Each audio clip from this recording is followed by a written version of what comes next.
Now batch costing में होता क्या है? बैच कॉस्टिंग में होता क्या है?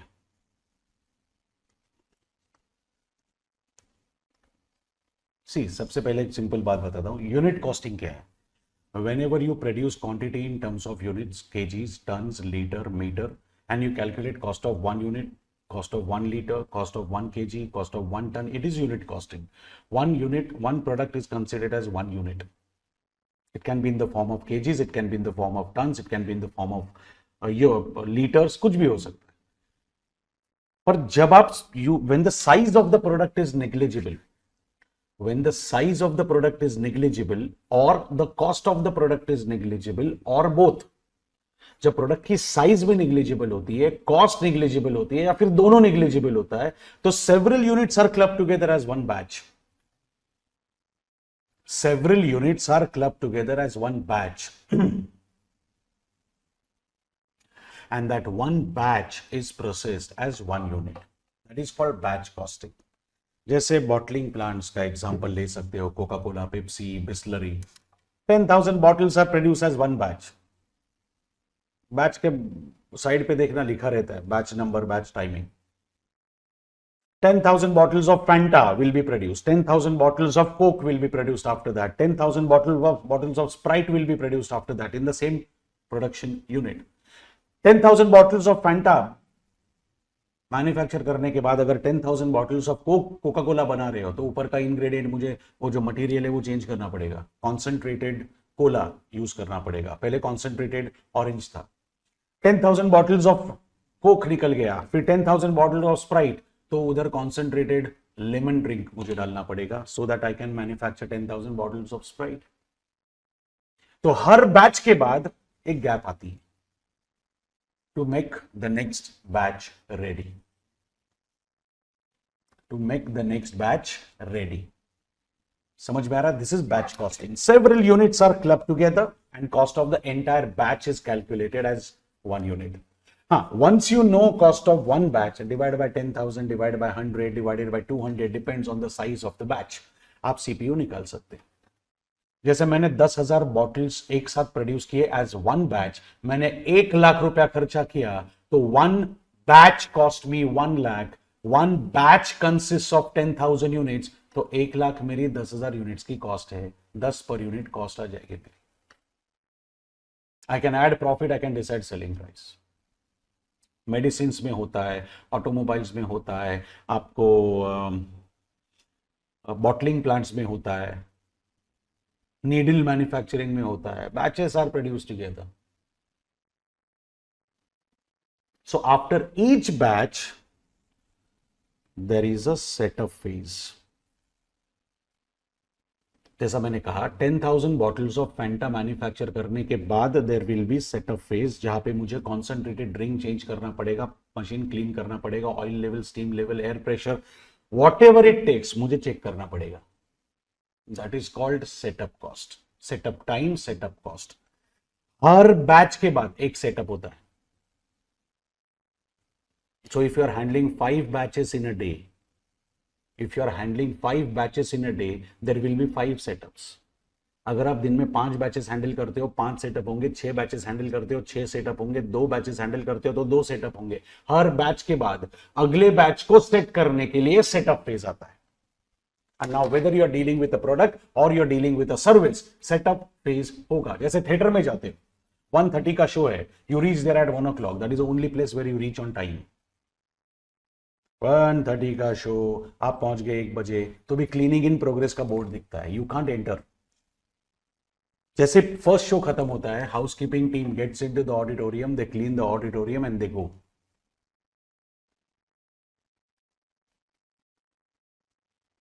फिर उसके बाद सेकंड शो शुरू होता है. सेकंड शो के बाद again the housekeeping team will get into the auditorium, they will clean it, they will go. They will repeat it after third show as well.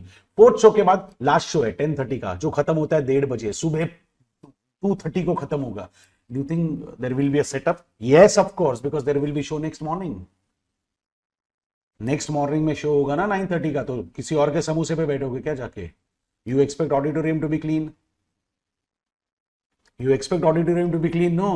सो हर शो के बाद एक सेटअप फेज होगा, चाहे वो प्रोडक्ट हो चाहे वो सर्विस हो, हर बैच के बाद एक सेटअप फेज होती है।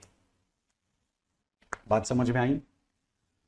तो हमको क्या करना है भाई, तू कहना क्या चाहता है? मैं ये कहना चाहता हूं कि जैसे मटेरियल में हम लोग ऑर्डर साइज डिसाइड करते थे, जैसे मटेरियल में हम लोग ऑर्डर साइज डिसाइड करते थे, वैसे यहां पर हम लोग बैच साइज डिसाइड करेंगे। सिमिलर कॉन्सेप्ट है, ध्यान से सुनिए। मुझे पूरे साल भर में 1 लाख यूनिट्स बनाने, मुझे पूरे साल भर में 1 लाख यूनिट्स बनाने फिनिश गुड्स के, ठीक है? तो क्या एक झटके में एक ही बैच में 1 लाख यूनिट्स बना दूं मैं? Of course not. एक झटके में अगर मैंने 1 लाख यूनिट्स बना दिए, पूरे साल का production if I complete on the first day, तो पूरे साल भर क्या करूंगा मैं? हरि विठल पांडुरंग, पूरे साल भर क्या करूंगा मैं? सेकेंडली, सबसे इंपॉर्टेंट बात, स्टोर कहां पे करूंगा मैं? There will be a huge storage facility required, मतलब यार carrying cost will be too high. तो कैरिंग कॉस्ट मटेरियल के केस में भी आती है, फिनिश गुड्स के केस में भी आती है। When you are buying material we consider carrying cost. अब हम लोग जब फिनिश गुड्स प्रोड्यूस कर रहे हैं तो भी we are considering carrying cost, क्योंकि मटेरियल खरीदने के बाद उसको स्टोर करना पड़ता है, फिनिश गुड्स प्रोड्यूस करने के बाद बेचने से पहले उसको स्टोर करना पड़ता है। So you need carrying cost for raw material, you need carrying cost for finish goods also. Finish goods के लिए भी आपको रेंट पे करना पड़ेगा, फिनिश गुड्स को भी आपको इंश्योर करना पड़ेगा, इंश्योरेंस प्रीमियम पे करना पड़ेगा, फिनिश गुड्स के लिए भी आपको कंट्रोल टेम्परेचर रेफ्रिजरेशन की जरूरत पड़ सकती है। सो सपोज एक 1 यूनिट कॉस्ट मी 20 रुपीज, एक यूनिट को पूरा साल होल्ड करके रखने में 20 रुपया खर्चा होता है मेरा, that is my carrying cost. क्या क्या आएगा इसमें? वही रोज का। अगर मैं फिनिश गुड्स खरीदता हूं तो मेरा पैसा ब्लॉक होता है, मेरा पैसा ब्लॉक हुआ तो मैं कहीं पे इन्वेस्ट नहीं कर पाऊंगा, कहीं पे इन्वेस्ट नहीं कर पाऊंगा तो there is an opportunity lost. Opportunity lost is opportunity cost. तो स्टोरेज का खर्चा आएगा, अपॉर्चुनिटी कॉस्ट आएगी, प्लस 1 साल का फिनिश गुड्स पहले बना के रखूं तो ऑब्सोल्यूट होने का भी तो रिस्क है। तो जो कैरिंग कॉस्ट आप कंसिडर करते हो मटेरियल में, वैसा ही कैरिंग कॉस्ट फिनिश गुड्स का भी होता है। तो इतना तो क्लियर है, I am not going to order और rather I am not going to produce 1 lakh in 1 batch. तो सपोज मैंने डिसाइड कर लिया मैं 10-10 हजार के बैचेस बनाऊंगा, मैं 10,000 यूनिट्स के बैचेस बनाऊंगा। अगर मैंने 10,000 यूनिट का एक बैच बनाया तो मुझे 1 लाख यूनिट्स बनाने के लिए 10 बैचेस एग्जीक्यूट करने पड़ेंगे। If I produce 1 lakh in a batch size of 10,000, can I say there will be 10 batches required? And each batch will be followed by one setup phase. And cost per setup is 100. I'll have to change the raw material to be put in. I will have to check the oil level, steam level, air pressure of the machine. If in the previous production process, if my workers have reported some maintenance issue, I will have to call servicing team. I will have to get it rectified. I will have to call my servicing team. I will have to get it rectified. Basically, I will do every single thing to make sure that my next batch is smoothly conducted. तो यार हर setup, हर batch के बाद एक setup होगी, एक setup cost होगी। तो अब मुझे बताओ, पूरे साल भर में 1 लाख मैन्युफैक्चर करना है, एक झटके में मैं 10,000 बनाता हूं तो there will be 10 batches executed. 10 batches executed मतलब 10 सेटअप्स होंगे, हर एक सेटअप का 100 रुपया, 10 सेटअप का 1000 रुपया लगेगा। और फिनिश गुड्स मिलेगा मुझे 10,000। 10,000 फिनिश गुड्स मिलेंगे, लेकिन 10,000 के 10,000 साल भर स्टोर नहीं होता बाबू। 10,000 में से कुछ ना कुछ बिकता जाएगा, 10,000 में से कुछ ना कुछ बिकता जाएगा। क्वांटिटी कम होते होते होते होते होते होते नीचे आ जाएगी जीरो पे। तो is there any specific quantity of finish goods which you are holding? Is there any specific quantity of finished goods which you are holding? No. तो जब आपके पास कोई स्पेसिफिक क्वांटिटी ही नहीं है तो आपको एवरेज लेना पड़ेगा। तो यार 10,000 अगर बनाते हो तो ओपनिंग स्टॉक इज 10,000, जीरो पे आता है तो क्लोजिंग स्टॉक इज 0। तो यार अरे मतलब ये वही हुआ रे। कैरिंग कॉस्ट अगर रॉ मटेरियल की होती है तो कैरिंग कॉस्ट फिनिश गुड्स की भी होती है। तो जो फॉर्मूला हम लोग कैरिंग कॉस्ट के लिए यूज करते थे मटेरियल के, वही फॉर्मूला यूज होगा। तो 10,000 यूनिट्स मैंने एक बैच में बना दिया। Average quantity 5,000, average quantity 5,000, average quantity 5,000 multiplied by 20, मेरे सेटअप कॉस्ट हो जाएगी 1,00,000। So 1,01,000 will be the cost. Q upon 2 into C is your carrying cost. And how did you calculate setup? Your annual production divided by quantity per odd batch. Annual production 1,00,000, quantity per batch 10,000. So number of batches P upon Q. Number of batches P upon Q into cost per batch, cost per setup. अब उस समझ में आया? But यार बहुत ज्यादा खर्चा हो रहा है सेटअप पे। तो सेटअप पे खर्चा कम करना है तो नंबर ऑफ सेटअप्स, बहुत ज्यादा खर्चा हो रहा है स्टोरेज पे, आई एम सो सॉरी, बहुत ज्यादा खर्चा हो रहा है स्टोरेज पे। अब स्टोरेज पे खर्चा कम करना है तो स्टोरेज के लिए क्वांटिटी कम करनी पड़ेगी। अगर क्वांटिटी मुझे कम करनी है तो मुझे नंबर ऑफ बैचेस बढ़ाने पड़ेंगे। अब मैं सोच रहा हूं कि 500 के बैचेस बनाऊं। Just imagine my batch size is only 500, तो 500 divided by 2, average quantity held is 250 into 2, 5,000 में काम हो जाएगा मियां। ऐसा क्या करते हैं भाई, समझ में आया कि नहीं? 500 का एक बैच, तो एक batch will give, one batch will give me 500 मिलेगा। Average quantity 250 into 20, 5,000। But boss 1,00,000 I need to produce, पूरे साल भर में 1,00,000 प्रोड्यूस करना है 500 के बैच साइज में, तो 200 बैचेस एग्जीक्यूट करने पड़ेंगे बाबू। 200 batches will be executed. 200 batches will be executed. That means there will be 200 setups.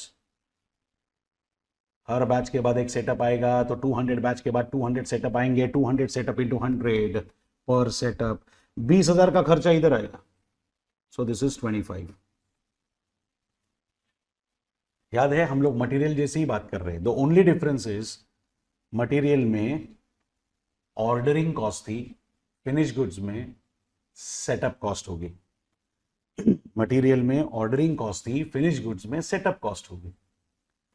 तो अब मुझे क्या करना है, मुझे ऐसी क्वांटिटी ढूंढनी है जो मेरा कॉस्ट मिनिमाइज करे। लॉजिक वही है, if your carrying cost is going down, setup cost will go up. If your setup cost is going down, carrying cost is over. If they are having this relationship, please make sure that they are constant at, that they're equal at one point of time. Just like EOQ, इधर भी वैसा कुछ आएगा। So if you see, what are you trying to do? You want your carrying cost to be equal to setup cost. You want your carrying cost to be equal to your setup cost. Q upon 2 into C.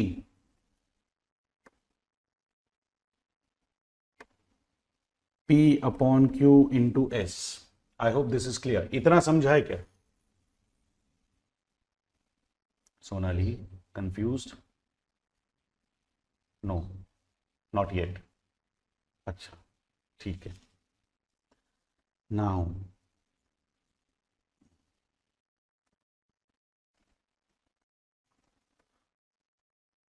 Q into Q into C, P into 2 into S, तो Q square is equal to 2PS upon C.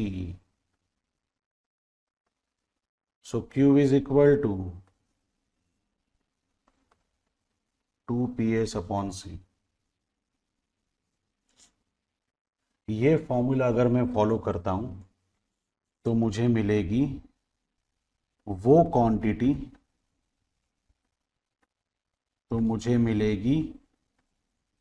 Quantity, जिस पे setup cost और carrying cost same होता है. ये मुझे देगी वो क्वांटिटी जो मुझे प्रोड्यूस करनी चाहिए एज वन बैच. तो मटेरियल में मिलता था economic order quantity, finish goods में मिलेगा economic batch quantity. And at EBQ your carrying cost and setup cost both are going to be same. At EBQ your carrying cost and setup cost both are going to be same. अगर आपकी carrying cost और setup cost both are going to be same, that means your cost is going to be minimized. ले लो कैलसी पे चाहिए तो. आपका P कितना है? 1 लाख. सो 2 into 1 लाख. S कितना है? 100. S कितना है? 100 डिवाइडेड बाई C20 कितना आ रहा है?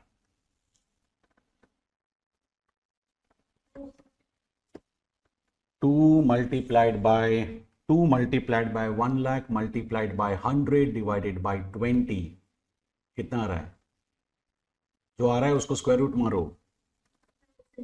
1000 यूनिट्स बनने चाहिए ऐसा बोलता है क्वेश्चन.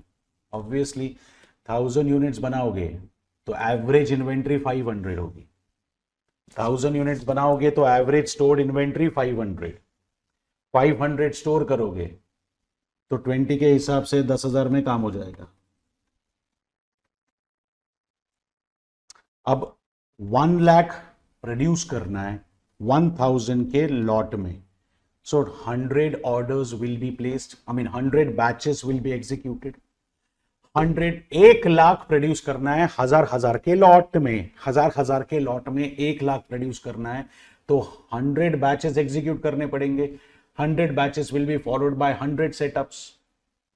और एक सेटअप का कॉस्ट 100 है तो 100 का कॉस्ट कितना? 100 इंटू 100 200 नहीं, 100 इंटू 100 10,000. सो 10,000 प्लस 10,000 देखोगे तो आपको पता चलेगा your cost is minimised. Check कर लो भाई.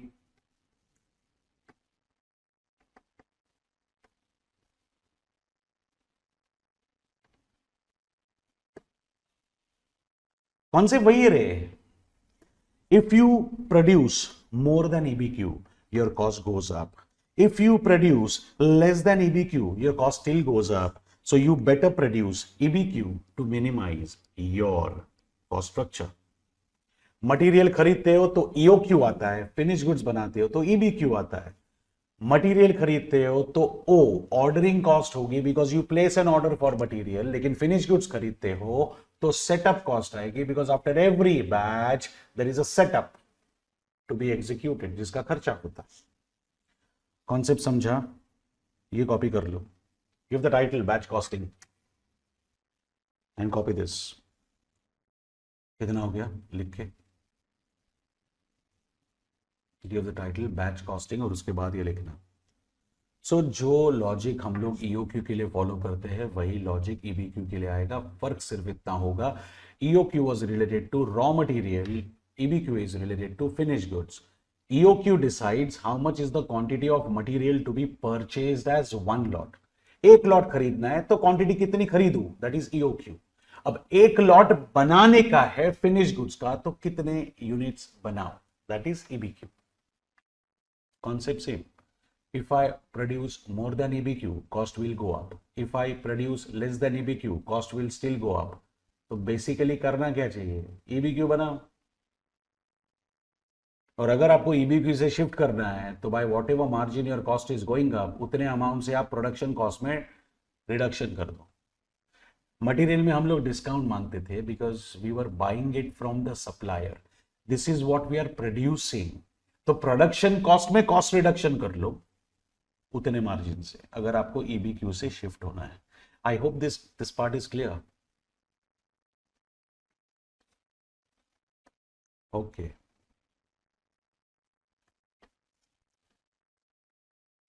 बैच कॉस्टिंग में जाना, योर सेकंड क्वेश्चन,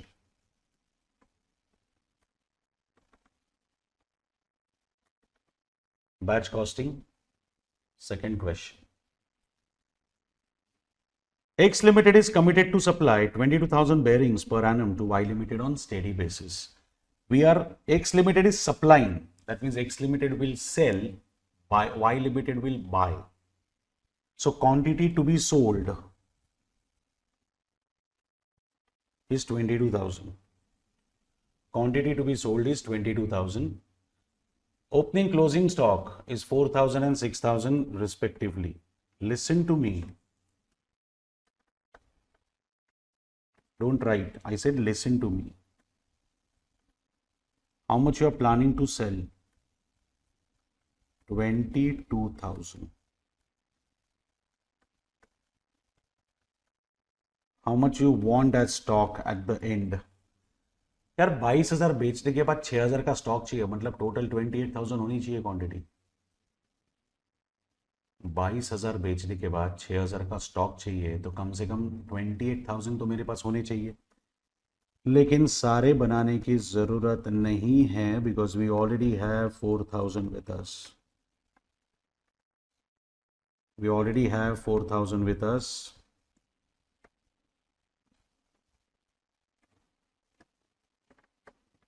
तो सिर्फ 24,000 प्रोड्यूस किया जाएगा। So this is my quantity to be produced per annum.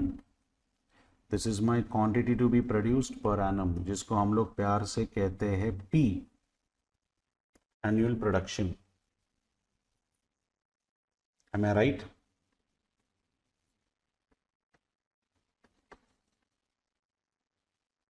Copy this. 22,000, 22,000 बेचना है, 6,000 का स्टॉक चाहिए, मतलब 28,000 जमा करके रखना पड़ेगा। 28,000 जमा करके रखना है ना, प्रोड्यूस मत कर। 4,000 आपके पास पहले से है। 4,000 if you already have, you produce balance quantity, simple it is.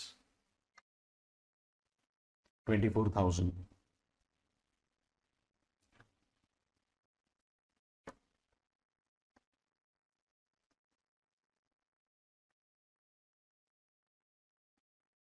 आगे बढ़े।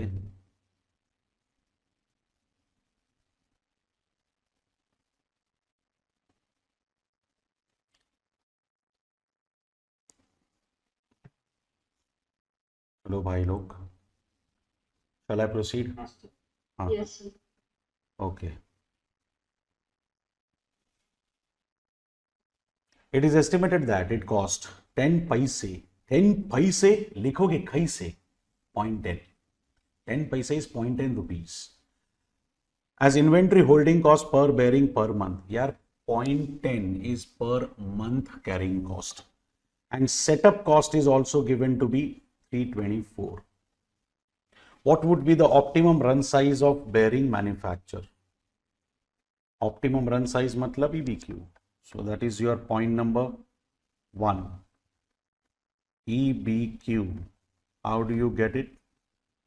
2 PS upon C,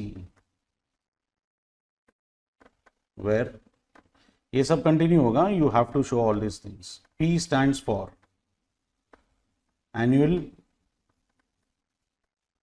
production of finished goods.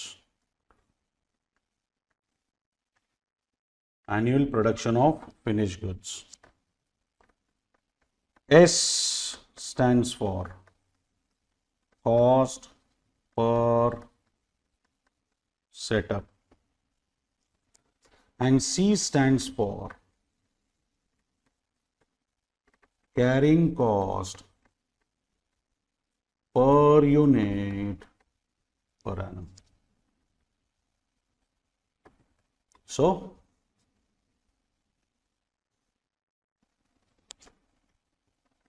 2 multiplied by 24,000 2 multiplied by 24,000. 24,000 is my annual production. I hope you recollect that. 324 is my setup cost and my carrying cost is 0.10 per month. हमको पूरे साल का चाहिए. So how much it comes to? How much it comes to? 3,600. So 3,600 I should produce as one batch, which will be cost effective for me. बोलिए, यहाँ तक कोई doubt? Second point. अच्छा, tell me one thing before we go for the second point. What does that indicate? EBQ is 3,600. इसका मतलब क्या है? मैं अगर प्रोड्यूस करता हूं, मैं अगर करूं कुछ तो प्रोड्यूस, तो 3,600 यूनिट्स का एक बैच होना चाहिए. What if I order more than 3,600? My cost will go up. और मैं अगर 3,600 से कम प्रोड्यूस करूं तो my cost will still go up. तो बेसिकली 3,600 छोड़ के मैंने कुछ भी प्रोड्यूस किया तो my cost will go up. हाँ या ना? ओके.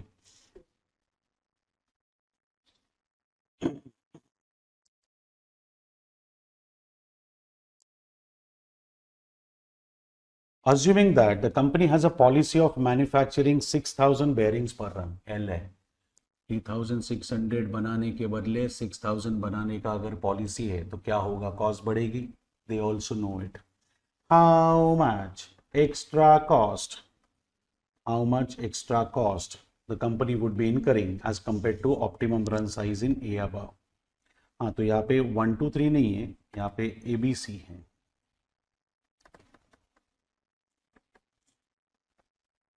A B. क्या पूछा है? कॉस्ट कितने से बढ़ेगी. मतलब वही करना है जो हम लोग मटेरियल कॉस्टिंग में करते आ रहे हैं. Comparison of cost. We will find out cost of EBQ, we will find out cost of the option. जो डिफरेंस आएगा वो एक्स्ट्रा कॉस्ट होगी. So let's go for statement of cost where my annual requirement is 24,000 units. Where my annual requirement is 24,000 units. Currently, I am producing 3,600 units, which is my EBQ. My offer is given for 6,000 units. I need to know the cost of first column. I need to know the cost of second column. Now material में 3 cost होते थे, buying cost, ordering cost, carrying cost. यहाँ पे finish goods produce करते हो तो 3 cost होंगे, production cost, setup cost, carrying cost. So instead of buying cost, there will be production cost. Instead of ordering cost, there will be setup cost, carrying cost. तो दोनों में आएगा. पर question में प्रोडक्शन कॉस्ट के बारे में कुछ बोला नहीं है. Neither they have mention that production cost कम होगी, बढ़ेगी. तो हम लोग सीधा सेटअप कॉस्ट से कैलकुलेशन स्टार्ट कर देते हैं. नाउ गाइस, आपके पास आपको अगर 24,000 प्रोड्यूस करना है और एक लॉट में 3,600 बनाते हो तो इतने बैचेस होंगे. इतने बैचेस होंगे तो इतने सेटअप होंगे, हर सेटअप का 324. वेयरएज यहाँ पे 24,000 साल का बनाने का है, एक लॉट में 6,000 बनाओगे तो इतने बैचेस होंगे, इतने बैचेस होंगे तो इतने सेटअप होंगे, मल्टीप्लाइड बाय 324. बोलिए.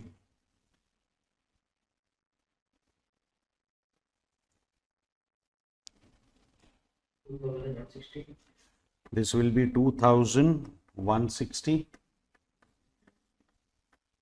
and 1296. मिला कैसे? Annual production divided by quantity per batch will give me number of batches multiplied by S. Have you understood this? लिखा. अब इसके बाद आएगी carrying cost. Since there is no information about production cost, we are not going for production cost. इसका logic same, 3600 बनाओगे तो average quantity will be 1800 multiplied by carrying cost per unit per annum. 6000 units बनाओगे तो carrying cost will be applicable for 3000 average quantity at the rate of 1.2. Please don't be surprised if you get 2160. You are bound to get it because you are at EBQ. अबे समझ रहे हो? So you are bound to get this as 2160 because your setup cost and carrying cost both are going to be same. लेकिन यहाँ पे आएगा 3600. Q upon 2 into C. See, it's like material only. That is why I'm solving this. I'm covering batch costing immediately after material.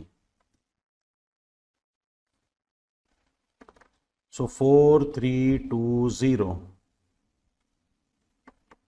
and 4896 is the total cost figure for each option. So guys, how much is the extra cost? 576. Your extra cost will be 576. That is what they had asked for. How much will be the extra cost?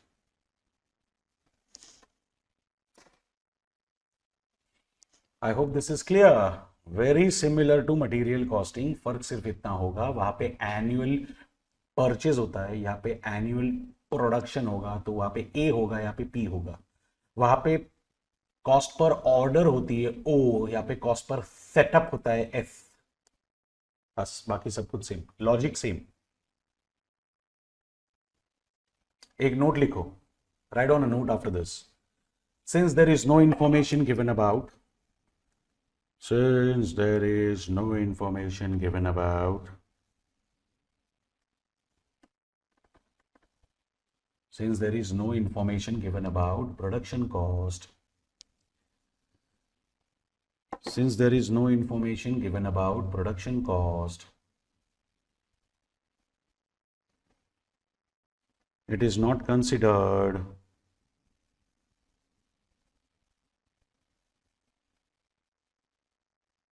in the above calculation. Since there is no information given about production cost, it is not considered in the above calculation. I hope this is clear. And what is asked in the last part of the question? Minimum carrying cost at optimum level. Minimum carrying cost at optimum level मांगा है. Now always remember this, your cost will always be minimized.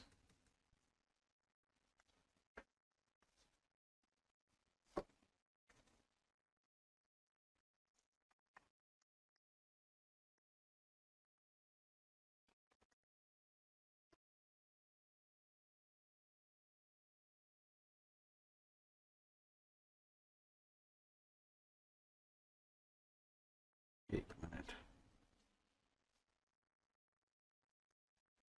क्या? Your cost will always be minimized at EBQ. आपकी carrying cost, minimum carrying cost मांगी है. Your minimum carrying cost is 2160. Minimum setup cost मांगी होती तो भी 2160. पर sir ये तो उससे भी कम है. अरे लेकिन if you try to go for 1296, तो your carrying cost will shoot in such a manner that there is an overall rise in the cost. एक चीज लाइफ में याद रखना, your optimum cost structure, your minimum cost will always be at EOQ and EBQ. So minimum carrying cost,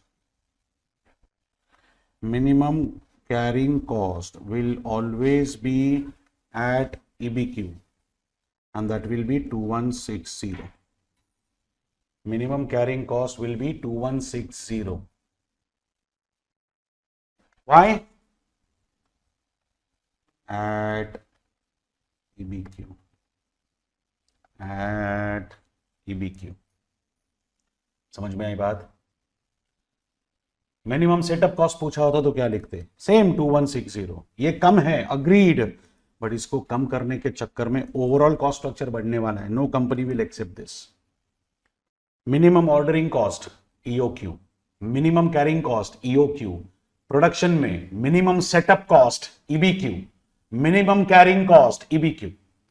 इससे कम करने जाओगे तो दूसरी इतनी बढ़ेगी that your overall cost structure will shoot up, which a company will never afford.